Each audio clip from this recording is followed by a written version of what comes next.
there, Suspicious. Welcome to the Bailey Banter, episode number 92. I am Hey. here with Lorene. Hi. How are you? I'm good. How are you? It's been a minute since you and I've done a banner together. I think it's been way too long. I think we have to stop that. Like, it's just not appropriate at this point. We should always do it together. So, and we're also coming off of a crazy month, so. Yes, we are. I'm so glad. I mean, it was fun, but it was a lot of work, and I'm glad it's over. Yeah. And by the time this episode airs, everybody should have gotten their prizes, so I hope you Oh, that's awesome. Awesome. Yeah, so our main winner is getting an enormous box. I just kind of put it all in one box. Oh, yeah. Like, Definitely. literally exploding. Like I had to crush the top to close it. So God. Yeah, well, she's gonna make out like a bandit, that's for sure. Yeah, definitely.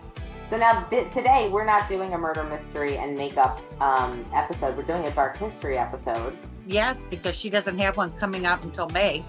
Great. So we're doing last week's dark history. She's going to have another one out today, but we're going to do last week's. And that was on John Wilkes Booth. Yeah. Oh. And everybody knows who he is. I mean, you know, and you pretty much know everything, but you don't. Right. Because there were things that I didn't know. Right. You said you didn't know. No. You know. Get into it. Do you want to announce any top contributors? Oh, God. We have our top 5 contributors. And number 5 is Ariel Bolak, which is, she's new. She's been with the group for over 3 years. And she's just now coming out and, you know, participating more, which is great. We love to see that. Yeah. Number 4 is Carolyn Harmon. Yes. Carolyn's been here a while and she's been on the list for a minute too. Number 3, and she seems to keep at this spot, and that's Crystal Rose Guerrero Martinez. So you have some competition. Come on, girl. I know. And then number 2 is Sherry Bynon, which she kind of dropped a bit, but that's because of the murder mystery makeup madness thing. I know, she was taking a break. She needs a break. I mean, she was rocking it the whole month of March. And then the number 1 contributor, who I know she has been trying to reach this number 1 spot forever, is Kim Allman.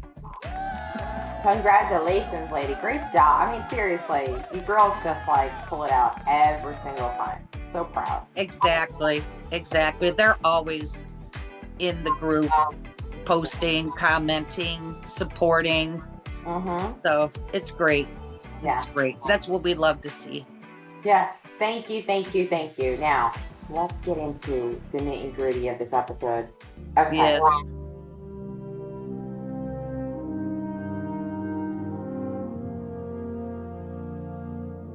This episode. Okay. Yes. Tell me 3 things you didn't know. Probably 3 things I didn't know? Yeah.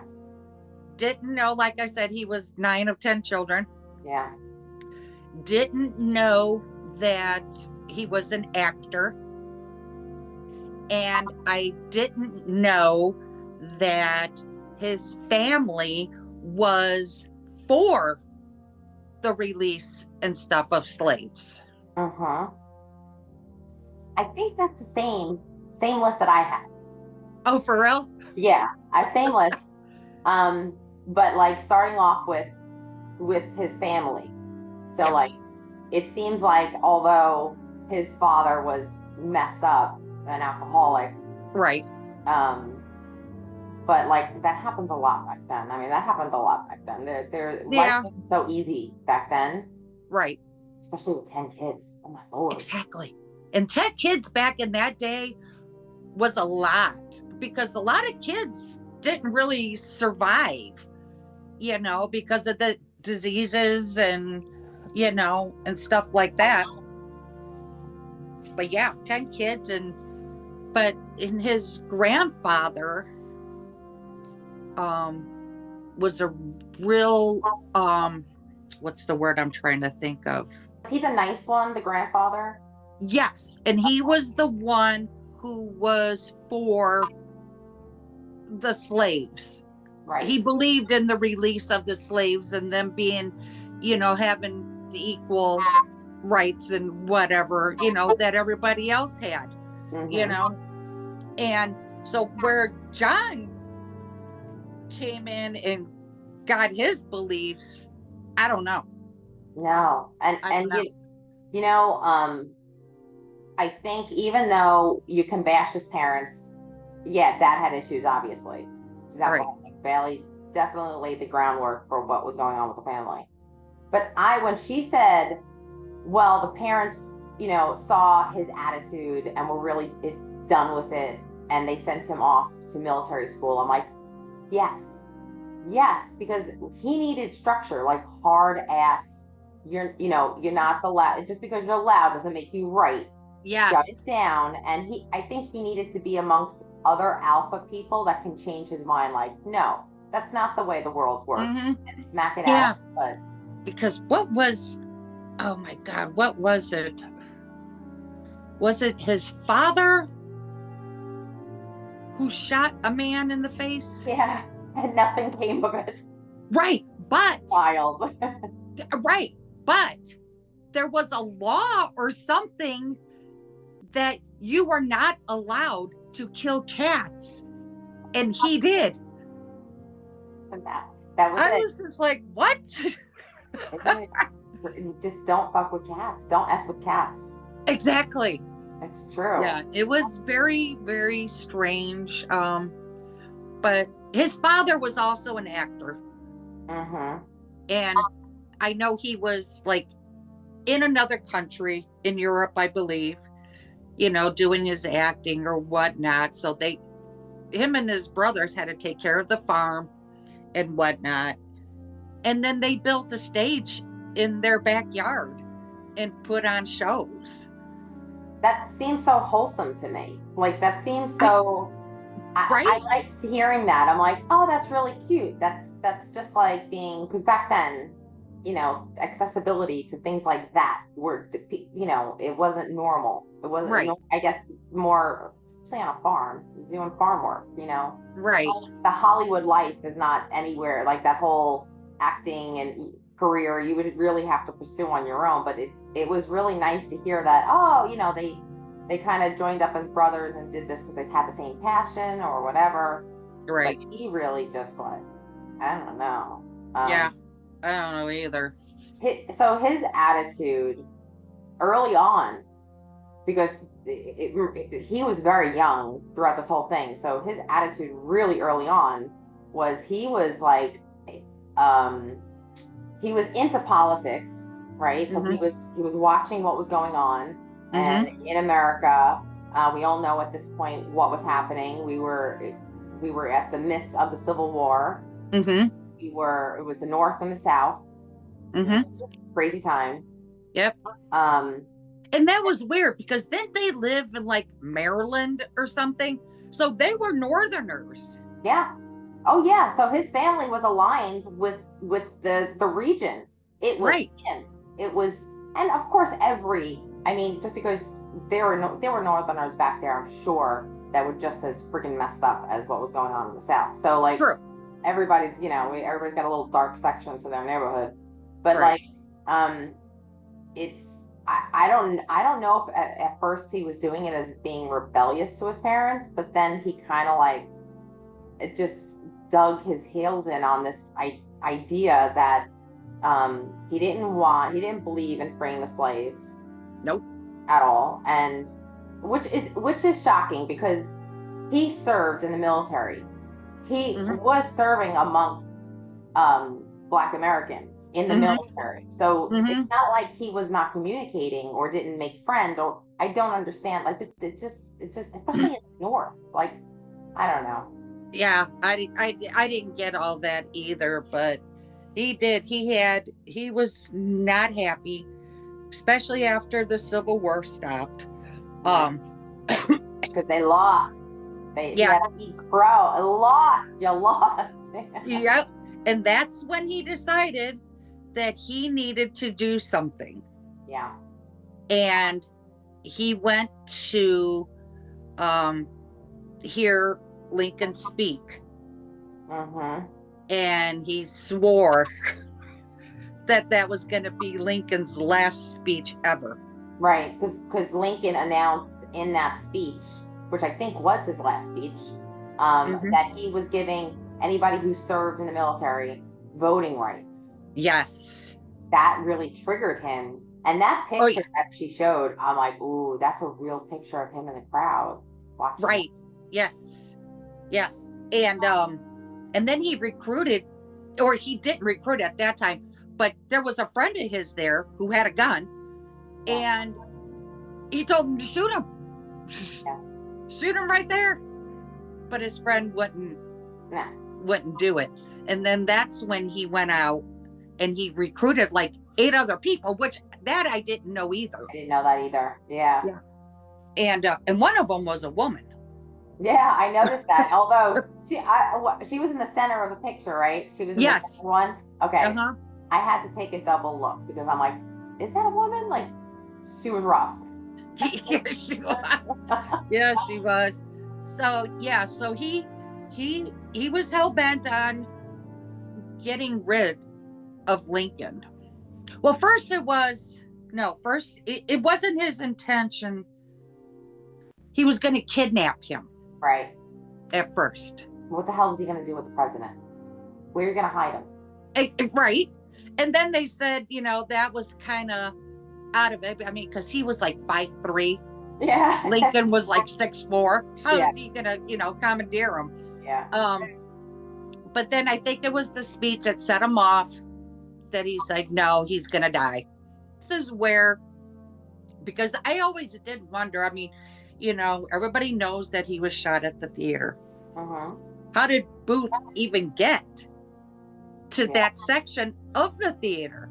Well, now it made perfect sense because he had been an actor. Yeah. He performed at that theater. So he knew how to get around it. Yeah. And nobody was going to question him. No. Yeah. And then that's exactly what happened. I think also part of his plan was he said dismantle the government. So he wanted to get Lincoln, he wanted to get the vice president, and then he wanted to get the Secretary of State, which in I guess the Secretary of State, yeah. So I guess those people would be the successor of each. So he wanted just to strip it down. Yep. All the way down to back to Congress and the states. And let the South take over again. And yeah. So that's exactly what he did. He went through, got to the box where Lincoln was sitting, and the play that was going on, he had performed in before. Uh-huh. So he knew where the funny parts were and the people were gonna laugh and whatever, and he waited for that moment for the crowd to laugh so it would quiet down the gunshot. Oh yeah, and he was standing behind him, pointing this gun at his head. Yep, point blank. And then what do you call it, his wife Mary ended up screaming. And at first, I guess people thought it was part of the play, but then realized that it was not. And there was a gentleman with them in that balcony booth. And he tried to stop John, but he also had a knife. Yeah. And that gentleman ended up getting stabbed. Now, this part I didn't know either, was that after he did this, he jumped off that balcony, got caught up in the bunting that was on it, and broke his leg. Yeah, I know of that. I know that he jumped off of the little booths that they have on the, you know, the risers where they broke his ass. Like he literally jumped off, and everybody saw his face.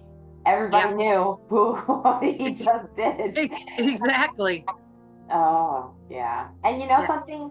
The crazy part is, I don't know if you're familiar, but back then there's a political figure that is not well known, that should be well known, but a lot of people say that he was way too gangster to be well known. So like he wasn't like palpable for people to listen to.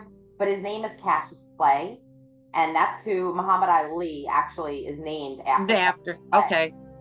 And he's gone down in history as being the most gangster politician ever, and was Lincoln's like best buddy, and he helped Lincoln through this whole process of like reorganizing, fighting the South, trying to get more power, all this stuff. And he was a complete abolitionist. He was doing like a town hall meeting at a really southern, you know, it's just filled with slave owners.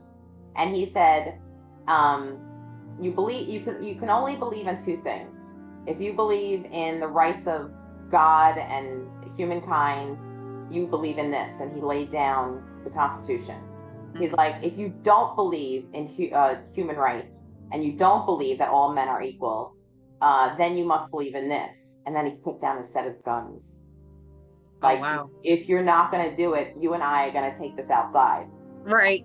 So that's why Lincoln didn't really put him, but he is in the picture. I wanted to say that because in the picture that Bailey showed of Lincoln shaking hands with the South, like when they finally surrendered. Cassius is in that picture in the back.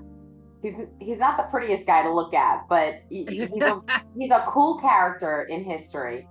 So yeah. So this, I think, as far as like John Wilkes Booth, yeah, when he crashed down to that stage, I mean, you want to talk about karma? That's karma. Oh, you ain't kidding. You ain't kidding. And then, you know, I mean, because I sat there and I'm like, well, how in the hell did he run out of there? But she had said, you know, with the adrenaline and everything, yeah, you're going to be able to, you know. So he was trying to make his way back to the South. And he stopped and got his friend. They went and they found a doctor that they knew. And the doctor took him in because he had yet to know what had happened, you know. There's no internet. You had to wait for the horse bug. Right? So he goes there, the doctor puts a splint on his leg and whatever, you know, and tells them they can, you know, settle there for a couple days or whatever, you know.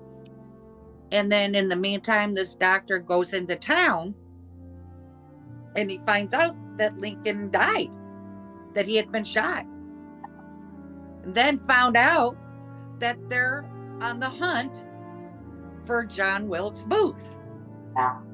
Oh, and see, now this is now I'm going way back again.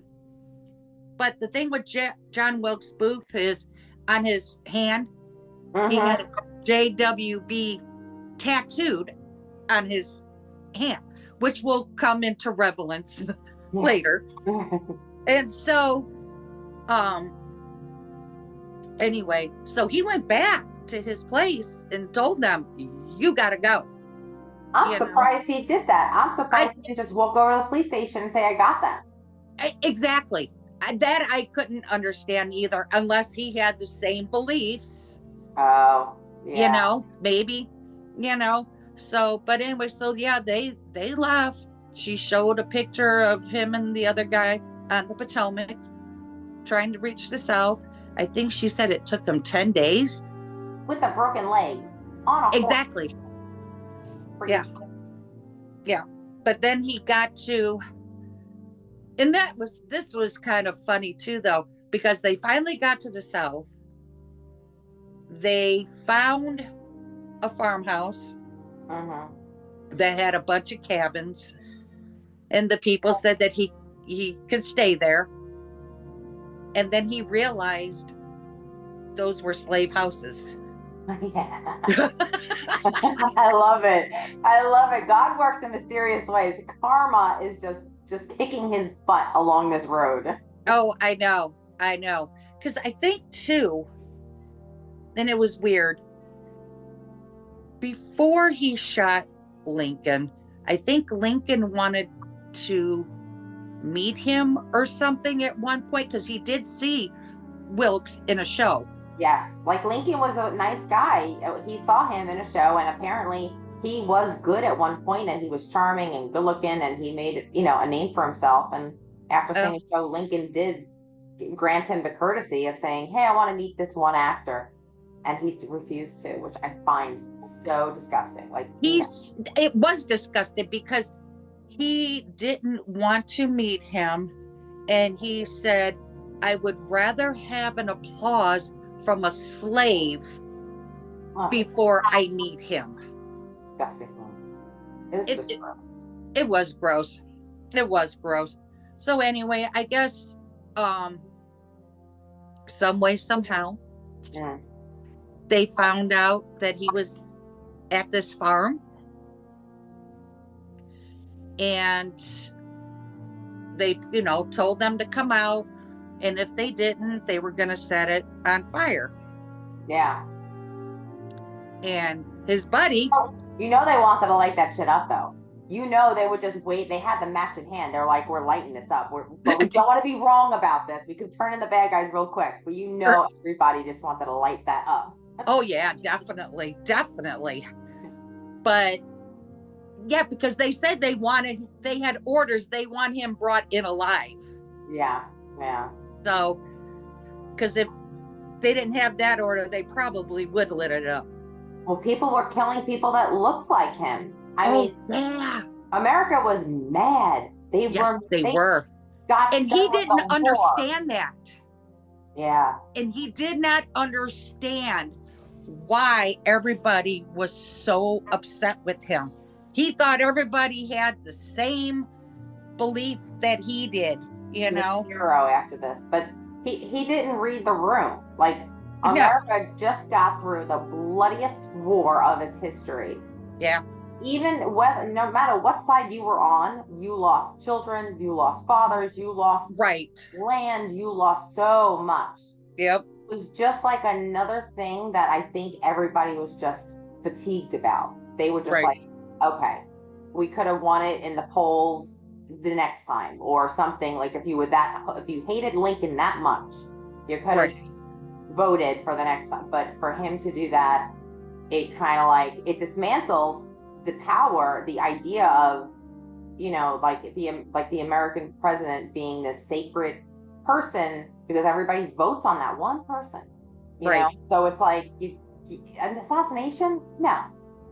You battle him the right way.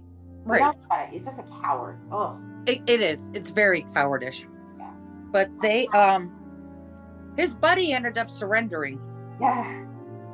He's alive, right? And he was able to live. Right. And so he wouldn't come out. He would not come out. So they did. They lit it up. And he was trying to put the fire out with one leg. And he ended up coming out of there because the thing was on fire. I think he said something to the effect for them to shoot him in the heart or something. That's right. And but their intentions were to bring him in, but somehow he got shot in the neck. And they don't know how. They say a soldier did it. Some think that he did it himself. I don't know, but I don't think there's any way, any outcome where he was walking out alive. I think there are some things, what he did was so damaging that what are you going to do? What trial is going to, there's no trial. He's guilty. You Right. know, there's no proving him guilty. He's guilty and not, he's guilty Right. on the worst level possible. So I think like there's no way the passion and the anger of the people, that's who you worry about. Politicians, Right. no. When the people are that angry at you after what you Mm-hmm. did, after the war they battled, they won, all this stuff, and then they have to deal with this bullshit. Yep. Like, no, they have to send a message also to people that were maybe also thinking that they were going to do something, you know, like on Right. John Booth's side. So, Well, his I know the 8 people or whatever that he recruited. yeah. I know some of them were sent to jail. Yeah. And some of them were hung. Yeah. So you got your display of justice through his friends, but there was no way you were going to put that man on a no. He's guilty. Yeah. And then what really surprised me too at the end, and it surprised Bailey as well. I mean, because if you look at pictures of him, he looks old. I know. But he was only 26 years old. No. You know, look, if you go back to the 80s, people from the 80s and the 70s, like a teenager, looked older than the teenagers today. They were more mature. Yes. Dressing more mature. They just carried themselves differently. Right. If you look at if you look at the Eagles, I don't know, the Eagles in 1970s, these are young men, but they look like they're in the 40s. Right. You know, they were gorgeous, but they still look more mature than a. Right. Yeah. Yeah. Because I say that now and I'm like, I didn't, you know, because I work in the schools, so I see kids all the time and I'm like, man, they look awfully young. Yeah. I looked a lot older than that back when I was a teenager. I enjoyed that she did this because I learned a lot that I did not know. I did, yeah, me too. I forget what she said she was going to talk about in her next one. Oh, Julius Caesar. Oh, that's right. Yes. Another one. Yes. Yes. That's what I want to see. Oh, that'll be out today. That's right. I'm going to watch that. Yes. I kind of like this where she's taking this. I like this when she's talking about these big like events in history, and Julius Caesar's a huge one, just as powerful as Lincoln. Right. I like to see that. Yeah. But this is a good one. I enjoyed this one. I did too. There's a lot of them that I need to go back and watch because I haven't been up on them like I normally am.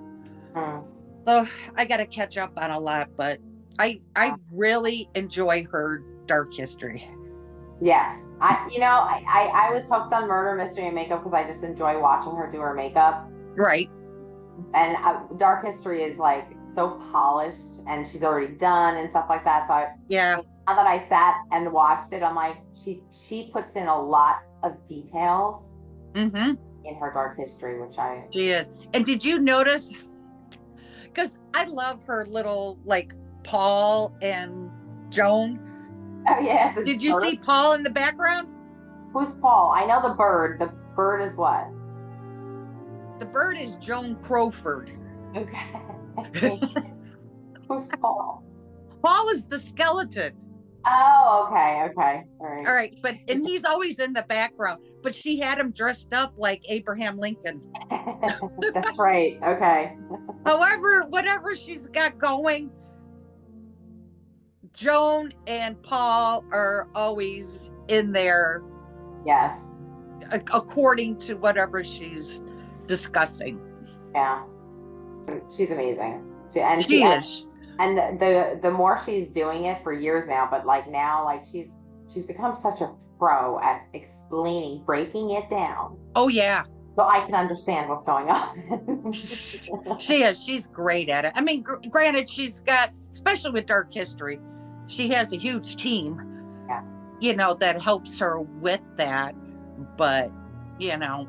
Yeah. But it's still, there's some searching I'm sure she has to do on her own for that as well. Yes. And that's a lot of work. It is. That's a lot of work. I can see why YouTube is her only job, because that's a lot of time. Mm-hmm. Well, I think the final thoughts is rest in peace, Abraham Lincoln. Mm-hmm. Gone too soon. Hope you're proud of America as it is today, even though we're still working on a lot of stuff. Yes, we are. Working out, that we're still working on pains, but you know what? I think we've come a long way from when you were around, and hope we've made you somewhat proud. But right, Dad, he should have never been. I don't know. He was a change maker in this country. He truly changed the direction of this country. In one decision, he did it, and he didn't get no. He just didn't give any F's about. With listen, look up Cassius Clay. I'm gonna send you a video to watch. With somebody like that behind him, you're total gangster. He just you know, he wasn't gangster like Cassius, but it's good to have a gangster friend. You know what I'm saying? Up to New York. It's good to have. Well, that's why he was the way he was, because he knew he had Cassius behind him. If anything happened to him, he knows. You know, if Cassius would have got a hold of Booth, it would have been a whole different story. It's a terrible story in history, but it's good that it's good to be educated on even the villains. We got to know who they are. You know, we're still them today. Yeah. Well, thank you for doing this with me today. Yes, I enjoyed it. Suspicious. If this is something that you want to jump on and talk about dark history or murder mystery makeup, and just kind of like discuss what you heard, what Bailey went over. Join us. We love doing this. Oh, before we go, there was something else I needed to add. Okay. May 4th. Yes. Is going to be our Sounds Suspish episode. Oh, okay. And we're doing it on the Happy Face Killer. Oh, Happy Face Killer. Okay. There's a Netflix series. No, it's Paramount Plus. Right. It's a Paramount Plus about him. And was he caught? Yes, he was caught. Okay. Yes. And the guy who plays the Happy Face Killer is Dennis Quaid. Oh, okay. Yeah, and it talks about his relationship with his daughter. Oh no. It's really good. You got to check it out. I watch snippets here and there because my husband's been watching it, but I really need to sit down and watch it in its entirety. We're gonna go over this story on May 4th. On May 4th, yes. Okay, that is wow. I've heard of the Smiley Face Killer, but that is an unknown. Nobody knows who that is. But Happy Face Killer, that's the Happy Face Killer. Yep. Creepy as. Okay. Awesome. Yeah. It'll be interesting. Yes. All right. So, but other than that, that's it. Cool. All right. Well, we'll be there. Well, have a good day, and I'll see you on the next one. All right. Bye.